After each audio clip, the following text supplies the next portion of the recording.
The island looked very different when I came on deck the next morning.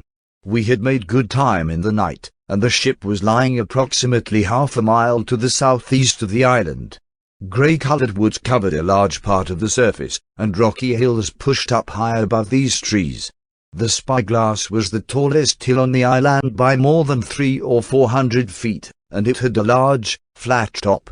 I did not like the look of Treasure Island.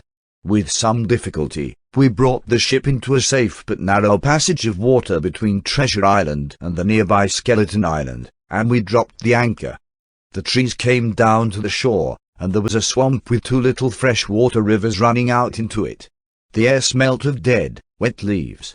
As soon as we arrived at the island, most of the crew lay around on the deck grumbling together. Orders were followed slowly and carelessly, and mutiny, it was clear, was hanging over us like a big, black cloud. We decided to have a meeting in the cabin. "Sir," said the captain, "things are becoming very difficult, and there's only one man who can help us." "And who is that?" asked the squire. "Silver, sir," replied the captain. "He's as worried as us, and he's trying to hide what's happening. As soon as he can, he'll talk to his men and tell them to work hard and keep quiet. Let's give the men an afternoon on the island.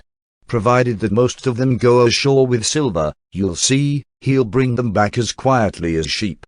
And so it was decided. The squire, the doctor, the captain, myself, 3 other good men and about a third of the crew were going to stay on board the Hispaniola. Meanwhile the other 13 men, including Silver, excitedly started to climb into the small boats. It was then that I had the first of the mad ideas that helped so much to save our lives. With so few men on board, I was not needed on the ship. In a second I had climbed over the side, and quietly dropped down into the bottom of the nearest boat. I thought no one had seen me.